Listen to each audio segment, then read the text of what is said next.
ان الحمد للہ نحمده ونصلی علی رسولہ الکریم اما بعد فاعوذ باللہ السمیع العلیم من الشیطان الرجیم من حمزہ ونفخہ ونفثہ بسم اللہ الرحمن الرحیم۔ سامعین محترم، قرآن کریم کا پارہ نمبر 9 دو حصوں پر مشتمل ہے۔ پہلا حصہ سورہ اعراف کا بقیہ حصہ، جبکہ دوسرا سورہ انفال کا ابتدائی حصہ ہے۔ سورہ اعراف کا وہ حصہ جس کا تعلق پارہ نمبر 9 سے ہے، اس میں اللہ تبارک و تعالی حضرت موسیٰ علیہ السلام کا تفصیلی واقعہ ذکر فرماتے ہیں، اور ساتھ اللہ تبارک و تعالی نے ہمیں متنبع بھی فرمایا ہے کہ جو فرما برداری اختیار کرتے ہیں ان کو اس کا بدلہ آخرت میں تو ملنا ہی ہے، مگر دنیا میں بھی ہم ان کو اس کا بدلہ دیتے ہیں۔ ایسے ہی جو برا راستہ اختیار کرتا ہے، نافرمانی کا راستہ اختیار کرتا ہے، تو اس کی نافرمانی کا بدلہ اس کو دنیا میں بھی ملتا ہے، اور آخرت کا عذاب تو اس کے لیے ہے ہی۔ تو اللہ تبارک و تعالیٰ فرماتے ہیں وَلَوْ أَنَّ أَهْلَ الْقُرَىٰ آمَنُوا وَاتَّقَوْا لَفَتَحْنَا عَلَيْهِمْ بَرَكَاتٍ مِّنَ السَّمَاءِ وَالْأَرْضِ وَلَكِنْ كَذَّبُوا فَأَخَذْنَاهُمْ بِمَا كَانُوا يَكْسِبُونَ۔ اللہ تبارک و تعالیٰ فرماتے ہیں کہ اگر بستی والے ایمان لاتے اور تقوی اختیار کرتے تو ہم زمین و آسمان سے برکتوں کے ان پر دروازے کھول دیتے، لیکن انہوں نے ہماری آیات کو جھٹلایا۔ تو اللہ تبارک و تعالیٰ فرماتے ہیں ان دعوت کے انکار اور ضد اور ہٹ درمی کی وجہ سے ہم نے ان کو اپنے عذاب میں گرفتار کیا۔ تو اس سے یہ بات معلوم ہوتی ہے کہ اگر کوئی انسان دنیا میں نیکی کرتا ہے تو اللہ تعالیٰ دنیا میں بھی اس کو خیر و برکت عطا فرماتے ہیں۔ اس کے لیے زمین و آسمان سے اللہ کی برکتوں کا نزول ہوتا ہے، اللہ کی رحمتوں کا نزول ہوتا ہے، اور جو کوئی نافرمانی کا راستہ اختیار کرتا ہے، آخرت کے عذاب کے ساتھ ساتھ دنیا میں بھی اس پر اللہ تبارک و تعالیٰ کی طرف سے آزمائشیں، عذاب اور فتنے زمینی اور آسمان سے اس پر برپا ہوتے ہیں۔ تو اگر ہم چاہتے ہیں کہ اللہ تبارک و تعالیٰ کی جانب سے ہمارے لیے رحمتوں کا نزول ہو، برکتوں کا نزول ہو، تو ہمیں اللہ تبارک و تعالیٰ کی فرمان برداری والے کام اختیار کرنے چاہیے، اور اللہ تبارک و تعالیٰ کی نافرمانی سے ہر ممکن بچنے کی کوشش کرنی چاہیے۔ اس کے بعد اللہ تبارک و تعالیٰ نے حضرت موسیٰ علیہ السلام کا تفصیلی واقعہ نقل کیا ہے کہ حضرت موسیٰ علیہ السلام جن کو اللہ نے فرعون اور بنی اسرائیل کی طرف نبی اور رسول بنا کر بھیجا، تو حضرت موسیٰ علیہ السلام فرعون کو اللہ کی توحید کی دعوت دینے کے لیے اور ساتھ اس مطالبے پر کہ بنی اسرائیل کو آزاد کر دو اور فلسطین جانے دو، اس کو جانے کی اجازت دے دی جائے، یہ پیغام لے کر جب حضرت موسیٰ علیہ السلام فرعون کے دربار میں جاتے ہیں تو وہ معجزات کا مطالبہ کرتا ہے، نشانیوں کا مطالبہ کرتا ہے۔ تو اللہ کی توفیق سے اللہ تبارک و تعالیٰ نے جو حضرت موسیٰ علیہ السلام کو معجزات سے نوازا تھا، تو حضرت موسیٰ علیہ السلام نے اس کا اظہار فرمایا، تو انہوں نے اس کو جادو قرار دے کر ملک سے نامور جادوگروں کو مقابلہ کے لیے بلایا۔ تو بالآخر جب اللہ تبارک و تعالیٰ نے حضرت موسیٰ علیہ السلام کو کامیاب کیا، تو وہ جادوگر اور بنی اسرائیل کے بعض لوگ حضرت موسیٰ علیہ السلام کے معجزات کو دیکھ کر اللہ کی توحید کا اقرار کر لیتے ہیں۔ یہ بات فرعون کو پسند نہیں آتی، وہ جادوگروں کو اور مسلمانوں کو دھمکی دیتا ہے کہ اگر تم نے اسلام قبول کیا، حضرت موسیٰ علیہ السلام کی جو ہے وہ دعوت قبول کی، تو میں مخالف سمت سے تمہارے ہاتھ اور پاؤں کاٹ دوں گا۔ مگر انہوں نے کوئی پرواہ نہ کی کہ اب اللہ تبارک و تعالیٰ ہی کے پاس ہم نے لوٹ کے جانا ہے، اب زندگی ختم بھی ہو جائے، اس میں اس کا کوئی جو ہے وہ غم نہیں ہوگا۔ تو اس انداز میں اللہ تبارک و تعالیٰ نے حضرت موسیٰ علیہ السلام کو اس موقع پر کامیاب فرمایا۔ پھر جب فرعون کی طرف سے مسلمانوں پر ظلم کے پہاڑ توڑنے شروع ہوئے، تو حضرت موسیٰ علیہ السلام اپنے ماننے والوں کو صبر کا اور اللہ سے مدد کا حکم دیتے ہیں۔ قال موسیٰ لقومہ استعینوا باللہ واصبروا، کہ اللہ سے مدد طلب کرو اور صبر اختیار کرو۔ تو شرعی لحاظ سے جب بھی انسان کو کوئی مشکل آتی ہے، کوئی تکلیف، کوئی پریشانی آتی ہے، تو مومن کو یہی کام کرنے چاہیے، صبر کا مظاہرہ کرنا چاہیے اور اللہ تبارک و تعالیٰ سے مدد طلب کرنی چاہیے۔ مگر آج ہم جب اپنے گریبانوں میں جھانک کر دیکھتے ہیں کہ ہمیں جو بھی تکلیف پہنچتی ہے، ہم اس کا ملبہ دوسروں پہ ڈالنے کی کوشش کرتے ہیں، حکمرانوں کو کوستے ہیں، اپنی بدعمالیاں چھوڑنے کے لیے تیار نہیں ہوتے، نہ ہم صبر کا مظاہرہ کرتے ہیں، نہ اللہ سے مدد مانگتے ہیں۔ حتیٰ کہ عقیدہ ہمارا یہی ہے کہ شفا دینے والا اللہ ہے، مگر ہم جب بیمار ہو جاتے ہیں، ہم سارے دنیاوی وسائل تو اختیار کرتے ہیں مگر اللہ سے شفا مانگنے کے لیے تیار نہیں۔ ہم دوائی بدل لیتے ہیں، دوا بدل لیتے ہیں، ہسپتال بدل لیتے ہیں، ڈاکٹر بدل لیتے ہیں، اور ملک میں اگر علاج ممکن نہ ہو پائے تو ہم دوسرے ملک علاج کے لیے تو چلے جاتے ہیں، حالانکہ عقیدہ یہ ہے کہ شفا دینے والا اللہ ہے، مگر اللہ سے شفا مانگنے کے لیے ہم تیار نہیں۔ اسی طرح یہ کرونا کی وبا ہو یا ڈینگی ہو، یا اسی طرح سیلاب ہو، زلزلہ ہو، یا آج کل کے بے موسمی بارشیں جن سے فصلوں کو نقصان پہنچ رہا ہے، تو جب بھی مسلمانوں پہ کوئی ایسی مصیبت اور آفت آتی ہے، کوئی تکلیف پہنچتی ہے، تو ان کے لیے دو ہی مشروع کام ہیں جو حضرت موسیٰ علیہ السلام نے ایسے موقع پر اپنے ماننے والوں کو کہے تھے، استعینوا باللہ، کہ اللہ سے مدد مانگو، اللہ کو راضی کرو، اللہ کے ساتھ اپنا تعلق مضبوط کرو، واصبروا، اور صبر کرو۔ تو ہمیں بھی ایسے موقع پر صبر کرنا چاہیے اور اللہ تبارک و تعالیٰ سے مدد مانگنی چاہیے، تو اللہ تبارک و تعالیٰ ضرور مدد کریں گے۔ اللہ تبارک و تعالیٰ کے پاس سارے اختیارات ہیں۔ اللہ اسی لیے ہمیں جھنجھوڑتے ہیں کہ میرے بندے مجھ سے مانگتے ہیں، میری طرف لوٹتے ہیں، یا اپنی سرکشی میں جو ہے وہ اسی طرح پھنسے رہتے ہیں۔ تو اگر ہم پلٹ آئیں گے تو اللہ تبارک و تعالیٰ ہمارے حالات میں بہتری پیدا کر دیں گے، اللہ کی طرف سے برکتوں کا اور رحمتوں کا نزول ہوگا، ان تمام وباؤں سے، بلاؤں سے اللہ تبارک و تعالیٰ ہمیں محفوظ رکھیں گے۔ اس کے بعد اللہ تبارک و تعالیٰ نے حضرت موسیٰ علیہ السلام کی دعوت کا انکار کرنے والے فرعون اور اس کی قوم کا ذکر فرمایا کہ جب انہوں نے حضرت موسیٰ علیہ السلام کی دعوت نہ مانی، اس کا انکار کیا، ان کی بھلائی کے لیے میں نے نبی اور رسول بھیجا تھا، مگر اس کی انہوں نے دعوت قبول نہ کی، تو پیدر پہ اللہ تبارک و تعالیٰ نے ان لوگوں پہ عذاب مسلط کیے۔ تو اللہ تبارک و تعالیٰ نے 7 ایسے عذابوں کا ذکر کیا ہے کہ جن کا قوم فرعون کو سامنا کرنا پڑا۔ ان میں قحط سالی ہے، پھلوں کی کمی ہے، طوفان ہے، ٹڈی دل کا جو ہے وہ عذاب ہے، اسی طرح جوؤں یا سسری کا عذاب جو ہے اتنی کثرت کے ساتھ کہ دن اور رات کا جو ان کا سکون اور چین جو ہے انہوں نے تباہ کر دیا تھا۔ اسی طرح مینڈکوں کا کہ اتنے مینڈک اللہ تبارک و تعالیٰ نے پیدا فرما دیے کہ ان کا جینا مشکل ہو گیا، اور اسی طرح ایک جو ہے وہ خون کا عذاب کہ پانی پینے تک کا پانی جو ہے وہ بھی خون بن جاتا، ہر طرف خون ہی خون نظر آتا۔ تو ان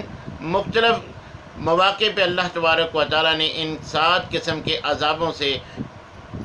موسیٰ علیہ السلام کی دعوت کا انکار کرنے والوں کو دوچار کیا۔ جب بھی اللہ کی طرف سے کوئی عذاب آتا تو وہ حضرت موسیٰ علیہ السلام کے پاس آتے، حضرت موسیٰ علیہ السلام سے دعا کی درخواست کرتے کہ اللہ سے دعا کریں ہماری اس عذاب سے جان چھوٹ جائے، اس کے بعد ہم آپ کی دعوت کو قبول کر لیں گے۔ حضرت موسیٰ علیہ السلام دعا کرتے، مگر وہ پھر جو ہے وہ انکاری ہو جاتے، مکر جاتے۔ اس طرح پیدر پہ اللہ تبارک و تعالیٰ نے ان مختلف اوقات میں ان پر یہ مختلف عذاب بھیجے۔ بالآخر ان کی نافرمانیوں کی سزا کے طور پر اللہ تبارک و تعالیٰ نے ان کو سمندر میں جو ہے وہ غرق کر دیا۔ تو اس سے ہمیں یہ بات معلوم ہوتی ہے کہ اللہ تبارک و تعالیٰ آزمائشوں سے، تکالیف اور مصائب میں مبتلا کر کے ہمیں سدھارنا چاہتے ہیں۔ اگر ہم سدھر جائیں، ایسے کٹر مرحلہ میں برائیاں چھوڑ دیں، نافرمانیاں چھوڑ کر اللہ کی اطاعت والا راستہ اختیار کریں، پیغمبر کی اتباع کرنی شروع کر دیں، تو اللہ تبارک و تعالیٰ جو ہے وہ آسانیاں فرما دیتے ہیں۔ مگر اگر ہم اصرار کرتے رہیں